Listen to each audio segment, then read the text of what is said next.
Pronto. Peraí, viu? Vou só botar o link aqui no iPad para eu conseguir acompanhar o chat. Uma grande surpresa para vocês. A gente vai falar sobre AVC hemorrágico agora, e eu vou explicar o AVC hemorrágico de uma forma bem diferente. Por que eu não fiz material de AVC hemorrágico? AVC hemorrágico é minúsculo, certo? Tipo, o material daria uma página, uns 3 que eu encho de imagem, né? Mas, tipo, não tem muito o que colocar.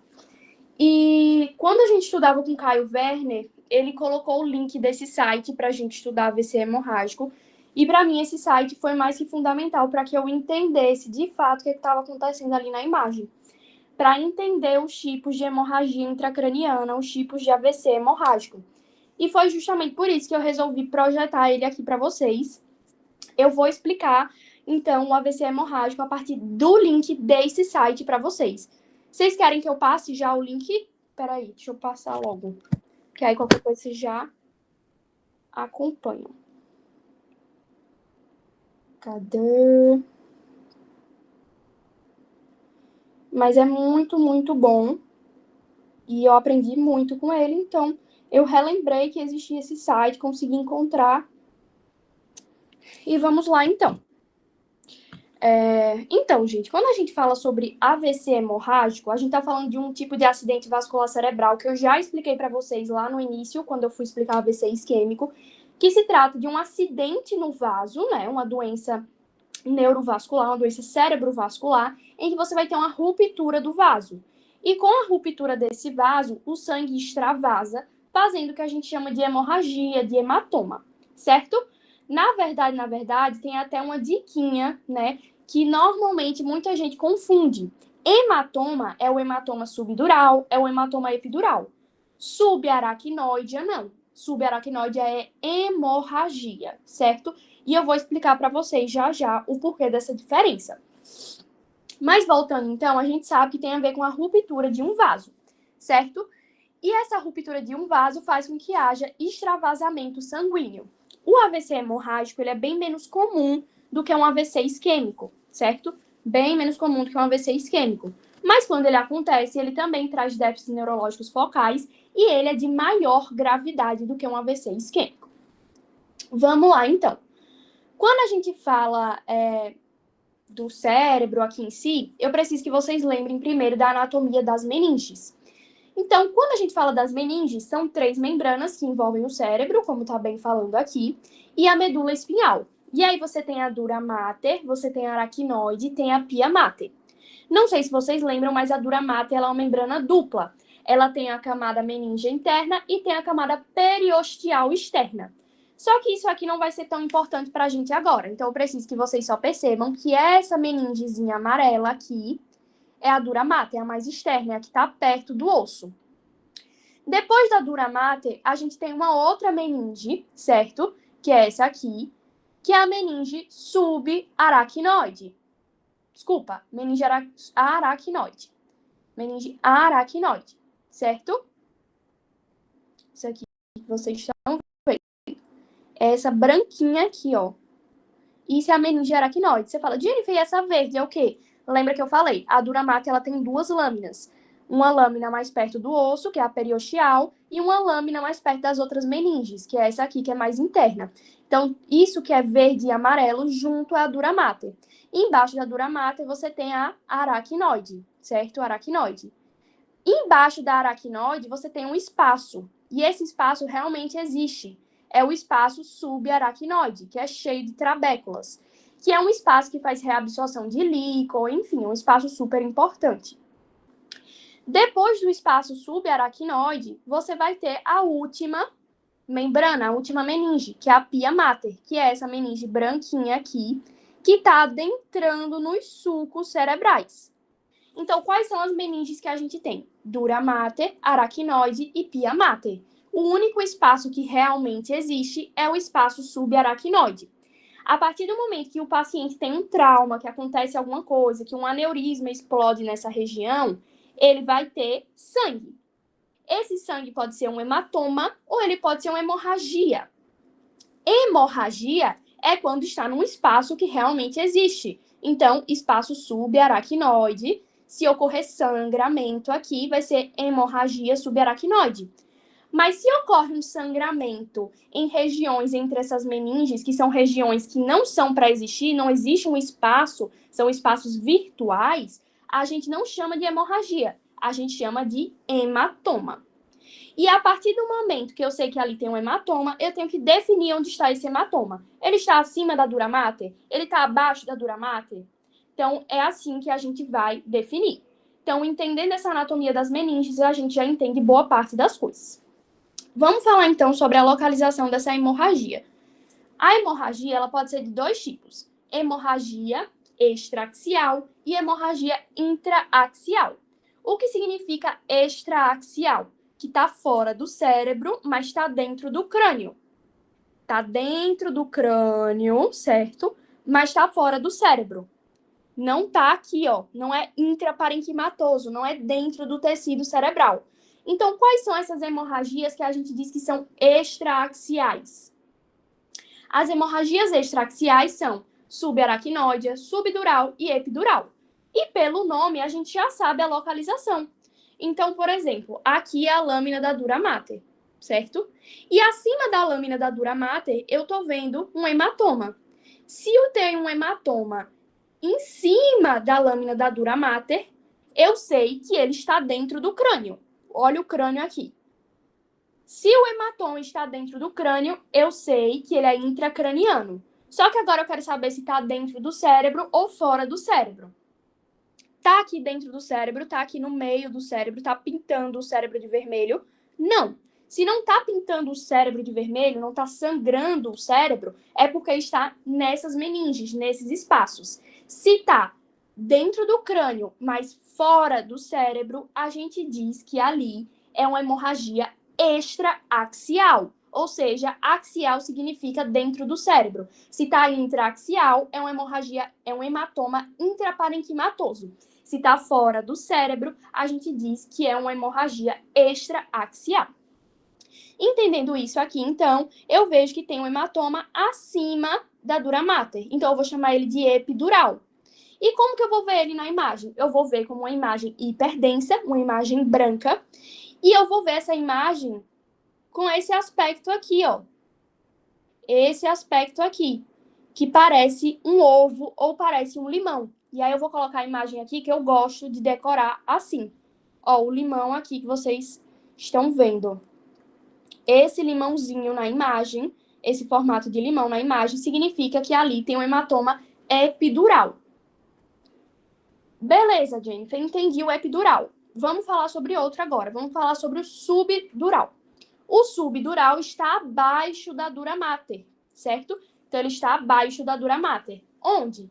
Então, ele está entre a camada da dura mater e a aracnoide. Então, só mostrando aqui para vocês, o epidural está acima da dura mater, aqui na seta, onde eu estou mostrando, certo? E o subdural, que também é conhecido como extradural, ele fica abaixo da dura mater, entre a dura mater e a aracnoide, certo?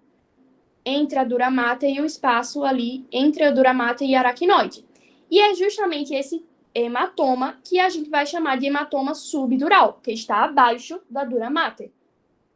Quando eu vou olhar na imagem, ele tem um aspecto de banana. Então, essa é a diferenciação que a gente faz do epidural para o subdural. O epidural, ele tem um formato de limão ou formato de ovo, enquanto o subdural, ele parece uma banana. Ó, aqui para vocês verem o subdural. Deixa eu colocar essa imagem aqui também, ó. Ó, o subdural, aqui, banana. E o epidural, que parece um limãozinho, um ovo, certo? Então, é assim que a gente faz a diferenciação. Tudo bem para vocês até aí, gente? Me deem um ok. Jennifer, só para confirmar, no caso, o extradural é o mesmo que epidural, né? Exatamente. Beleza. Extradural é a mesma coisa que epidural. E aí tem o subdural que fica abaixo. Terminando esses dois, existe ainda um outro que a gente ainda considera extraaxial, ou seja, está dentro do crânio, mas está fora do cérebro, está nas meninges, que é a hemorragia subaracnoide. Por que é hemorragia e não hematoma? Porque o espaço subaracnoide, ele existe, ele não é um espaço virtual, é um espaço que faz a drenagem do líquido, que eu mostrei aqui para vocês, que tem as trabéculas. Se o líquido se acumula aqui, vai ser uma hemorragia, certo? Então, a hemorragia subaracnoide é entre a lâmina aracnoide e a pia mater.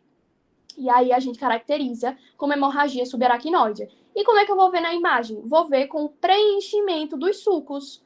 O preenchimento dos sulcos na imagem. Eu vou ver eles branquinhos. E aí termina os tipos de hemorragia extraaxial. E existe também a hemorragia intraaxial. O que significa intraaxial? Que está dentro do cérebro, que é representado justamente pela contusão, a intraparenquimatosa, certo? Que é justamente quando a hemorragia está no tecido cerebral. Aí a gente diz que é uma hemorragia intraaxial, que é intracerebral, do tipo de contusão, do tipo parenquimatosa, certo? Então é assim que a gente diferencia. E agora eu vou mostrar umas imagenzinhas para vocês. É bem legal esse site também, depois se vocês quiserem dar uma olhada mais, né? Eles colocam casos clínicos, então eles colocaram imagem aqui de uma criança que caiu de bicicleta, enfim, então é bem legalzinho para dar uma olhada depois. O que eu ia falar? Pronto, ó. Aqui tá falando de um hematoma epidural, que eu falei para vocês que tem um formato aí de um ovinho, de um limão. E aqui tem exatamente isso na imagem. E aí, a principal causa de hematoma epidural é uma ruptura da artéria meníngea média. Então, isso é muito importante da gente lembrar, porque a artéria meníngea média, ela fica ali, na dura mater, certo? Então, quando um paciente tem uma fratura nessa região, ele tem muito risco de ter um hematoma, justamente porque ele pode romper a artéria meníngea média, certo? Então, hematoma epidural, lembra de artéria meníngea média, é muito comum no trauma. Aqui já tem uma imagem do hematoma subdural, então abaixo da dura mater, né? Tudo verde aqui, que tem um aspecto de banana, certo? Aí, ó, aqui tem umas imagens para vocês verem. Então, aqui, ó, é um hematoma subdural. Tá uma banana bem feinha, mas é um hematoma subdural. Então, lembre que nem sempre vai ter aquele líquido extremamente visível pra gente. Às vezes pode ter umas coisinhas discretas, certo? O que mais que a gente pode ver aqui? Hemorragia subaracnoide, que eu falei para vocês que vai ser sangue dentro dos sulcos. Então, vejam que tem um espacinho branco aqui, ó, dentro dos sulcos cerebrais. Isso significa que o espaço subaracnoide está cheio de sangue, certo? Então, é um sangue hiperdenso no espaço subaracnoide. Aqui já são lesões mais parenquimatosas que vão aparecer.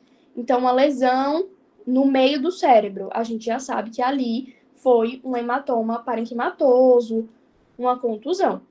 E é isso aqui, gente, desse site. Espero que vocês tenham gostado.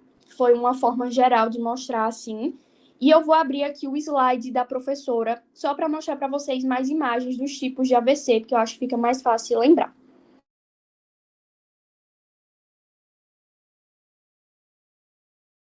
Ô, Jennifer, você viu se nas provas ela cobrou aquele negócio da, por exemplo, AVC hemorrágico, se agudo, subagudo e a diferenciação na tomografia? Sim. Eu não falei sobre isso porque ela falou em sala que não ia cobrar. Ótimo, porque aquilo ali é bem difícil mesmo. É porque é para diferenciar quais são as cores que ficam em T1 e T2 e hiperagudo, agudo, crônico, né? Não, nas provas ela não cobrou e ela também falou em sala, no dia que teve a apresentação lá, que não precisava saber disso não, que ela não ia cobrar. Certo. Obrigado. Então, já parou de gravar aí, que eu vou projetar o slide dela. Vou só projetar aqui.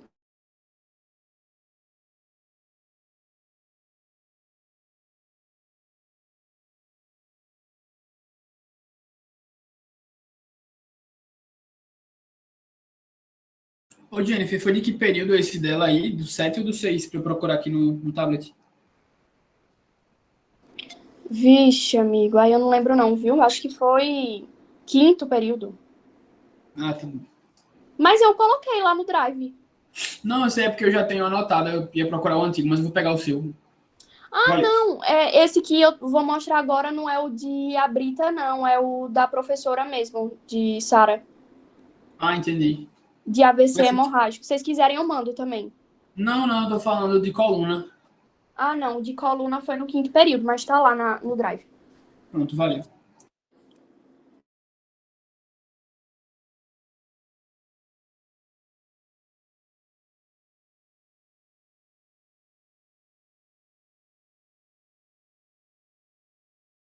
Estão conseguindo ver direitinho?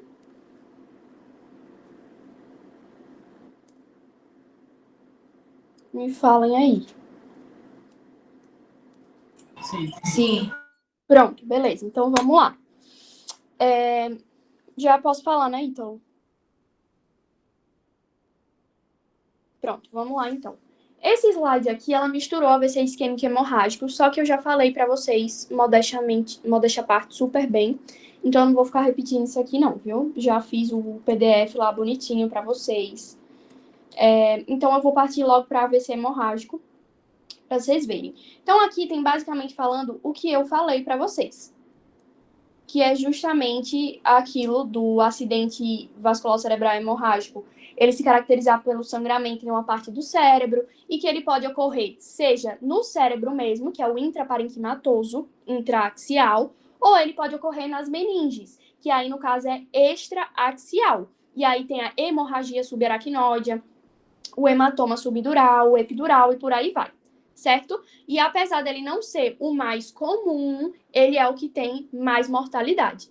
Aí aqui tem falando sobre os tipos primário e secundário. Eu tinha falado lá na parte de AVC isquêmico que a principal causa, né, de hemorragia intracraniana do vaso romper e vazar o sangue é justamente hipertensão, mas também tem outras doenças como depósito de material amiloide, certo? E o quadro clínico, que é déficit neurológico focal. Aí vamos lá ver nos exames de imagem agora. Aquilo que Isaac estava perguntando, gente, era isso aqui. Porque quando a gente vai estudar hemorragia intracraniana, existe uma divisão dos estágios evolutivos do sangramento. Então, em um determinado momento, que é até 12 horas, é o sangue hiperagudo. Aí ele fica branco em T1, preto em T2, por aí vai. Mas ela diz que não vai cobrar, então nem... Mas se ela fosse cobrar, vocês iam ter que decorar toda essa tabelinha aqui.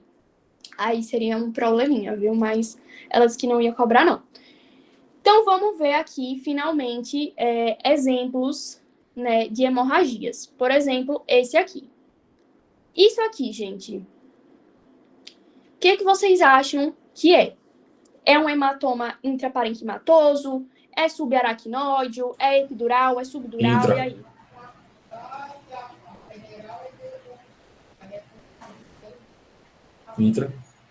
Isso, intraparenquimatoso.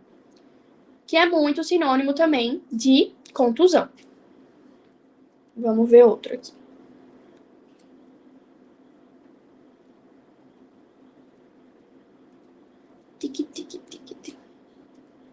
Ela tirou a imagem lá do site que eu mostrei para vocês. Esse aqui é uma hemorragia subaracnoide. Como eu sei, olha o sulco aqui preenchido por sangue, certo?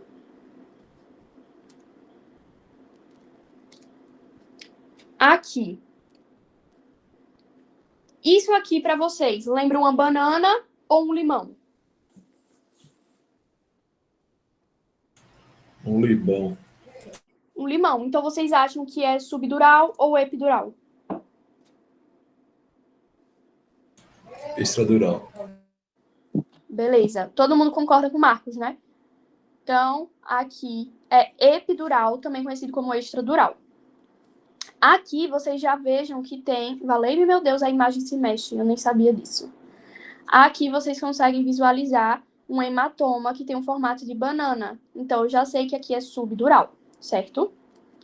Vala-me, meu Deus. É uma coisa bem repetitiva, gente. E ela cobra o básico do básico na prova disso. E aí, aqui é só falando que uma das doenças, né, que pode gerar esse problema aí é justamente a angiopatia amiloide, certo? Então, é uma causa comum de hemorragia lobar, que é a deposição de proteína amiloide nas paredes vasculares. E aí vai ter aquele aspecto ali de hipertensão e o vaso vai romper, gerando essa hemorragia. E é isso aí de AVC hemorrágico. Vocês sabendo quais são os tipos de AVC hemorrágico, dá para tirar uma nota perfect. Tranquilo, gente, para todo mundo essa parte de AVC hemorrágico. Posso falar de coluna?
Alguém sabe o que é isso, gente? Olha aí, já deu problema.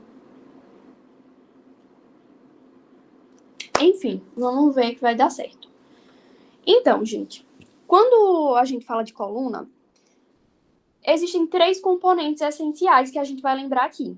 A medula, os ossos e o disco, certo? Quando a gente fala dos ossos, a principal coisa que a gente vai analisar, fratura. Fratura, tumor. Quando a gente vai analisar o disco, a gente vai ver herniação, abaulamento, desidratação discal.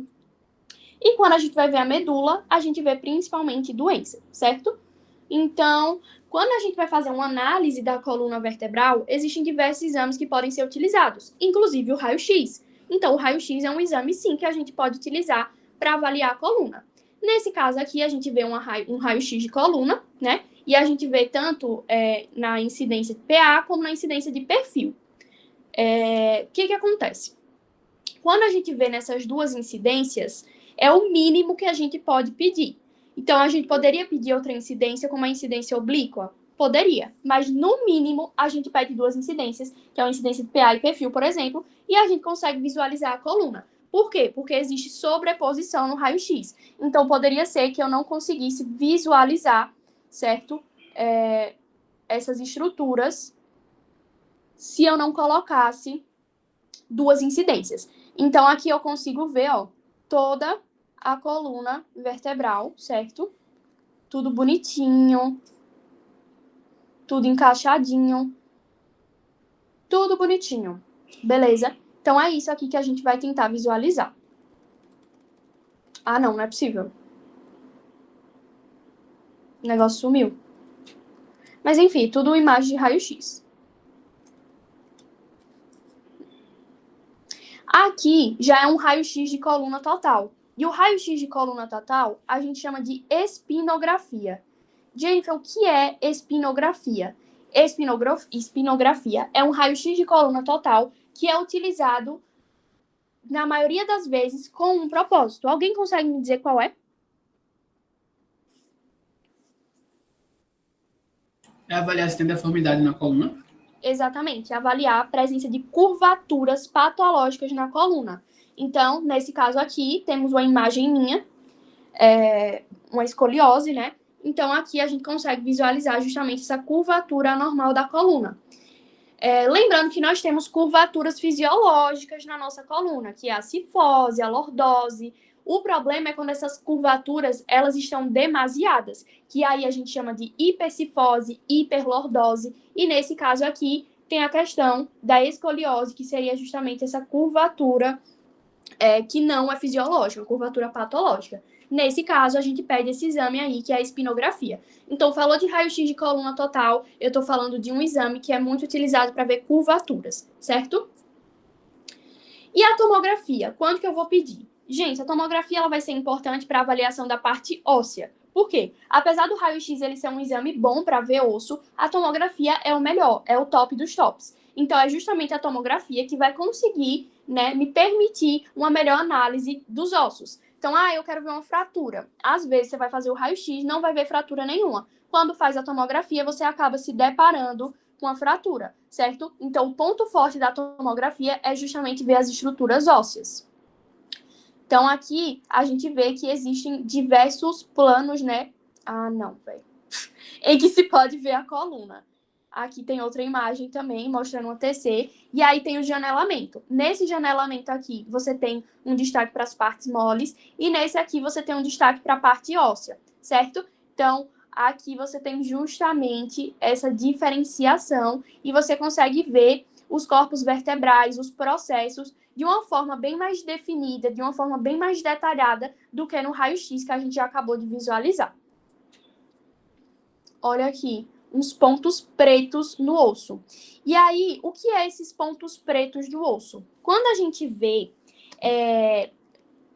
lesões escuras no osso, certo? Na tomografia, no raio-x, a gente chama essas lesões de lesões líticas. E quando a gente vê pontos brancos, ainda mais brancos que o osso, lá no osso, a gente chama de lesão blástica, certo? Então, aqui eu tô vendo os pontos pretos no osso e eu sei que isso aqui é uma lesão lítica. Se você estivesse vendo pontos brancos nesse osso, seria uma lesão blástica.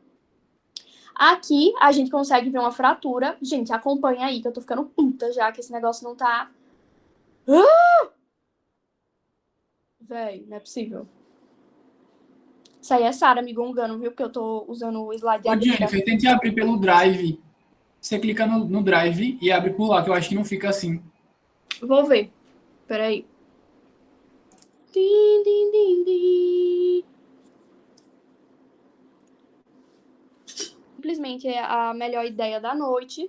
E agora eu vou conseguir mostrar para vocês do jeito certo. Então, como eu ia falando, a gente mostrou aqui o raio-x, certo? De coluna lombar. E é importante pedir 2 incidências, só repetindo. Aqui a gente consegue ver justamente as vértebras, tudo bonitinho. Só que para a gente visualizar melhor essas vértebras, a gente pede uma tomografia. E além do raio-x tradicional que a gente está acostumado a ver, existe um raio-x de coluna total, que é a espinografia, que é focado em ver justamente curvaturas patológicas como a escoliose. Beleza. Além do raio-x, eu falei para vocês que existe a tomografia, e aqui na tomografia a gente consegue visualizar justamente essas estruturas ósseas de uma forma mais detalhada, certo? Então, sempre que eu quero ver fraturas, quero focar no osso, no caso da coluna vertebral, eu vou pedir uma tomografia e não uma ressonância, por exemplo. Aí você fala, mas ressonância é o melhor exame para tudo. Não é bem assim que funciona. Eu sempre repito isso aqui e eu preciso que vocês lembrem. Então, aqui tem uma tomografia com 2 janelamentos diferentes e a gente percebe como um osso é visualizado nessa imagem e aqui o osso visualizado em outra imagem. Aqui é mostrando a lesão lítica, que eu expliquei para vocês. Lesão lítica tira a densidade do osso, quebra o osso, lítica. Então, você vai ver pontos pretos. Já na questão da lesão blástica, vai aumentar a deposição óssea. Então, você vê pontos brancos. E isso vai ser importante já já. Aqui nessa imagem, vocês conseguem visualizar que tem uma fratura, ó. Tá vendo que tem uma fratura? Então, percebam que na tomografia eu consigo ver coisas que possivelmente eu não veria no raio-x. Então, ele é muito bom para a parte óssea, indicado para fraturas. Mas percebam que eu não vejo o disco intervertebral aqui. Então, eu não tenho como analisar o disco intervertebral nem pelo raio-x, ó. Não tenho como visualizar o disco intervertebral nem no raio-x, nem na tomografia. Aí você fala, Jennifer, mas eu tô vendo o espaço entre as vértebras. Eu sei que ali tem um disco intervertebral. Exatamente, você consegue analisar o espaço intervertebral, mas o disco intervertebral não, certo? Para finalizar essa parte aqui, o outro exame que a gente pode utilizar para ver a ressonância é justamente, para ver a ressonância, para ver a coluna, é justamente a ressonância. E aí, o que é que você vai analisar, né, na ressonância? Você vai analisar justamente o disco intervertebral. Nenhum outro exame que a gente falou poderia ver o disco intervertebral, enquanto a ressonância vai conseguir ver, vai nos mostrar que ali tem uma herniação, então aqui é um exame, ó, mostrando o disco bem bonitinho aqui no meio. Alguém sabe os nomes da parte do disco? Só relembrando, tem o ânulo fibroso, né, que fica ao redor, e no centro do disco tem o núcleo pulposo. E aí, o que que acontece? Basicamente, o anel fibroso, ele não consegue conter o núcleo pulposo. E o que vai acontecer? O núcleo pulposo, ele sai para fora. E quando ele sai para fora, ele hernia. Então, a gente diz que aqui é uma hérnia, certo? Então, percebam que a ressonância vai ser muito boa para visualizar patologias relacionadas o disco intervertebral, infecções, enfim, mas a gente sabe que é um exame mais caro e de difícil acesso. É isso sobre a parte introdutória da coluna, e agora eu vou mostrar para vocês as patologiazinhas relacionadas a ela, certo? Vamos lá.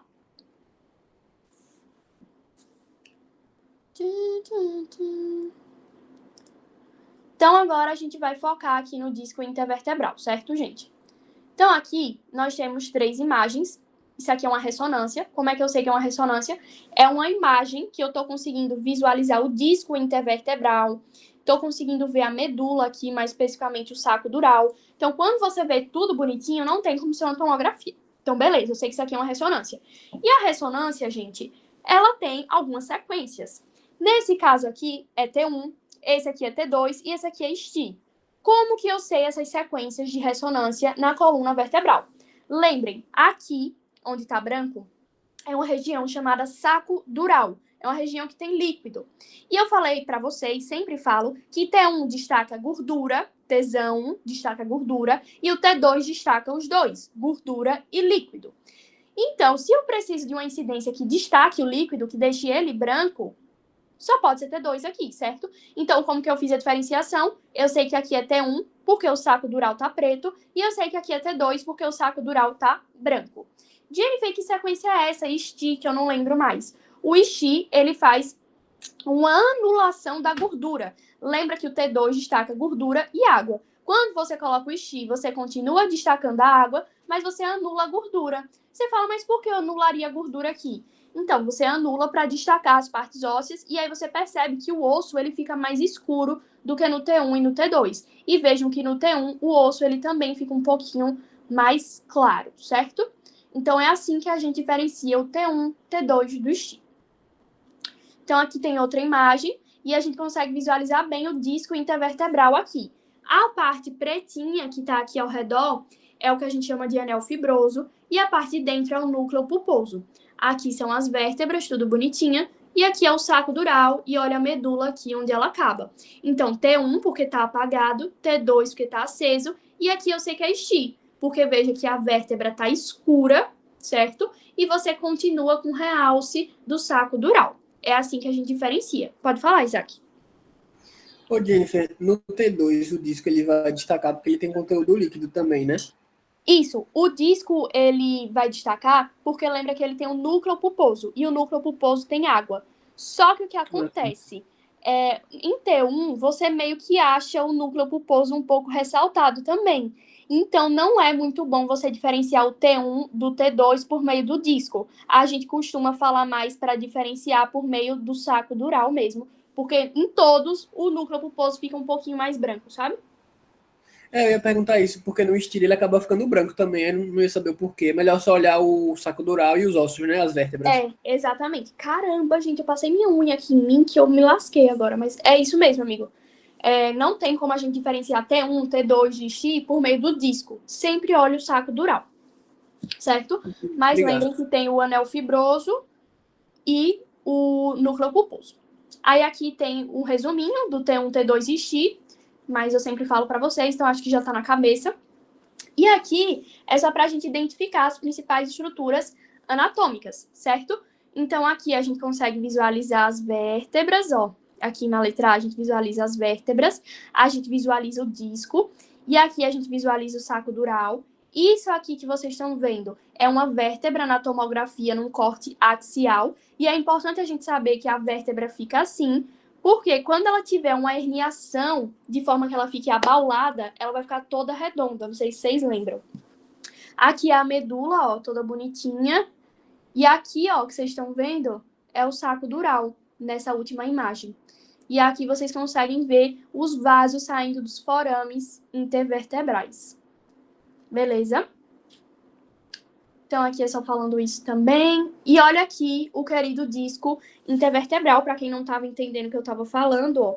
Aqui a gente consegue visualizar o anel fibroso e dentro dele tem o núcleo pulposo. Então, esse anel fibroso vai conter o núcleo pulposo, certo? Só que chega um momento que, sei lá, a coluna ela não está aguentando mais, está pegando muito peso. O que é que vai acontecer? O anel fibroso rompe e o núcleo pulposo sai para fora. Isso a gente chama de hérnia, certo? Ó, aqui, ó, essa mesma imagem, a gente fez um corte nessa linha aqui, e aí quando fez o corte axial, a gente vê o núcleo pulposo branquinho e o anel fibroso ao redor. Aqui a mesma coisa. E agora é só para mostrar para vocês os tipos de herniações. Vamos lá para vocês entenderem, para vocês lembrarem. Então, isso aqui é um disco intervertebral normal. Quando vocês olham aqui para o lado direito, vocês percebem que teve um aumento difuso desse disco. Quando você tem um aumento difuso do disco intervertebral, a gente diz que ele teve um abaulamento, certo? É um tipo de herniação, digamos assim. E aí ele fica todo abaulado, então ele perde aquele aspecto dele meio, assim, redondo em cima e curvo embaixo, ele fica todo abaulado, certo? E aí, como é que a gente visualiza na imagem? Como uma bola abaulada, basicamente isso. E aí tem várias imagens mostrando a mesma coisa, esse abaulamento aí. Tudo abaulamento. Aí, deixa eu pular isso aqui para mostrar logo os outros tipos de hérnia. E aí, quando a gente fala da herniação, pode acontecer de, além de fazer o abaulamento, chegar um momento que aquilo ali não vai conter mais, o anel fibroso não vai conter mais, e a estrutura da parte de dentro vai sair. Quando ela sai, ela pode ser de dois tipos. Ela pode ser uma protusão ou ela pode ser uma extrusão. A protusão, ela tem uma base larga e a extrusão, ela tem uma base fina. Como que eu vou ver isso no exame de imagem? Vamos começar falando dessas extrusas aí, ó. Basicamente, a depender do local que a hérnia esteja, a gente dá um nome para ela. Então, se ela pode estar na zona central, na zona subarticular ou paracentral, pode estar na zona foraminal e pode estar na zona extraforaminal. Quais são as piores? Essas duas aqui, ó. Essas duas aqui são as piores, porque elas podem acabar comprimindo o vaso ali e gerando muitos problemas. Aí vamos ver. Não sei se vocês estão vendo, porque eu não consigo desenhar aqui, mas tem uma bolinha aqui, tem uma hérnia. É uma hérnia protusa ou extrusa? O que vocês acham que é? Protusa. Exato, protusa, porque ela tem a base larga, certo? E aí, vocês acham que ela é central, paracentral? O que vocês acham? Paracentral. Exatamente, é uma hérnia paracentral. Ela tá quase no centro, mas ela tá partindo para o lado. Então, ela é paracentral. Essa aqui já é protusa central. E aqui já tem mostrando a hérnia extrusa, que ela pode simplesmente fazer uma migração ou um sequestro. A migração é quando você vê, ó, nessa vista tomográfica, a hérnia saindo aqui e ela fica pendurada ou para cima ou para baixo. O sequestro é quando esse negócio que era para estar pendurado, ele simplesmente se solta, ele fica livre. Então, migração, ele tá para cima ou para baixo, mas está segurando aqui. Enquanto sequestro, esse pedaço fica livre. E tem também a hérnia de Chimaud, que é aquela hérnia que entra dentro da vértebra, certo? Que é pior. Aí vamos ver aqui. Olha aqui, ó, uma hérnia. Vocês estão vendo aqui onde está o meu mouse. Uma hérnia que está aqui descendo. Vocês diriam que é um sequestro, que é uma migração? O que vocês acham que é? Migração. É uma migração, porque se fosse sequestro, ela estaria solta, certo? Ó, nesse caso aqui, ainda é uma migração, mas ela tá quase se soltando. Quase virando um sequestro. Aí eu vou mostrar aqui pra vocês outras. Peraí. Deixa eu ver se eu acho uma foto melhor. Olha, essa aqui eu acho que já tá solta. Como ela tá solta, aí a gente diz que é um sequestro. Então, viu uma hérnia solta, é sequestro. Viu uma hérnia pendurada para cima ou para baixo, aí a gente chama de migração. E aí ela pode ser extrusa ou protusa. E quando for protusa, vocês têm que lembrar de fazer a classificação. É central? É paracentral ou subarticular? É foraminal ou extraforaminal? Vai ser essa fotinha aqui de localização, certo? A partir dessa fotinha aqui, você consegue responder bem. Além da degeneração discal, que é isso que a gente está vendo, né? Esses problemas de disco, de hérnia discal, pode ocorrer também problemas no osso. E aí eu não sei se vocês lembram dos queridos Modics, que eu tinha uma diquinha também. O que é que tem essa diquinha dos Modics? O MODIC, gente, ele pode ser um MODIC tipo 1, MODIC tipo 2 e MODIC tipo 3. Então, isso aqui não vai afetar o disco, vai afetar o osso. E como que vai afetar o osso? Você sempre vai... Essa classificação é uma classificação de ressonância, tá? Então, o MODIC tipo 1 significa que em 1 vai ficar branco. Lembra assim, era a dica que eu dava. MODIC tipo 1 vai ficar branco em uma sequência. MODIC tipo 2 fica branco nos dois. MODIC tipo 3 fica sequência nenhuma branca, certo? Então, MODIC tipo 1, uma sequência fica branca. MODIC tipo 2, duas sequências ficam brancas. E MODIC tipo 3, nenhuma sequência fica branca. Mas existe uma explicação por trás disso. Vamos lá. Quando você tem uma degeneração óssea, a primeira coisa que acontece nessa transformação de degeneração é que o osso fica edemaciado. É água no osso. E a água só destaca em T2. T1 destaca gordura, T2 destaca gordura e água. Então, a primeira fase, que é edema ósseo, só vai se destacar em T2. Por quê? Porque está tendo uma transformação de edema. Está tendo edema ósseo. E líquido só se destaca em T2. Então, o MODIC tipo 1, só um fica branco. Qual é o que fica branco? T2. No MODIC tipo 2, o osso deixa de ter edema e passa a ter uma substituição gordurosa. Então, aquela região que estava se transformando em líquido, agora vai se transformar em gordura. E a gente sabe que a gordura, ela fica branca em T1 e em T2, porque T1 destaca gordura e T2 destaca gordura e água. Então, por isso, o osso vai ficar branco tanto em T1 como em T2. E tem também o MODIC tipo 3. No MODIC tipo 3, o osso já passou por edema ósseo, já passou por substituição gordurosa e agora vai passar por uma esclerose óssea. Ou seja, o osso simplesmente vai aumentar ali, vai ter uma esclerose óssea, uma remodelação.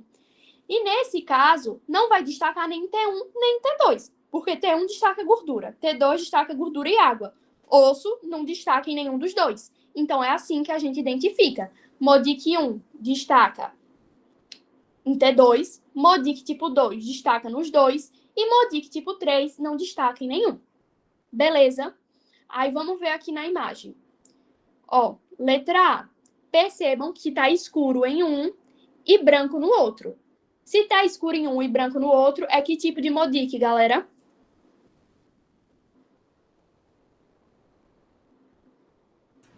Edema. MODIC tipo 1. Esse aqui está branco nos dois. Então, é MODIC tipo 2. Letra C, tá preto, ó, nos dois. Então, é MODIC tipo 3. É basicamente isso. E aqui, eu vou mostrar para vocês uma outra patologia, que é a espondilólise. Espondilolistese. Jennifer, você pode mostrar a imagem de novo da ressonância, por favor? O quê? Você pode mostrar de novo a imagem da ressonância do MODIC, por favor? Essa daí. Aqui. Na primeira, tá preto em um, branco em outro. Então, é MODIC tipo 1, porque MODIC tipo 1 só destaca um.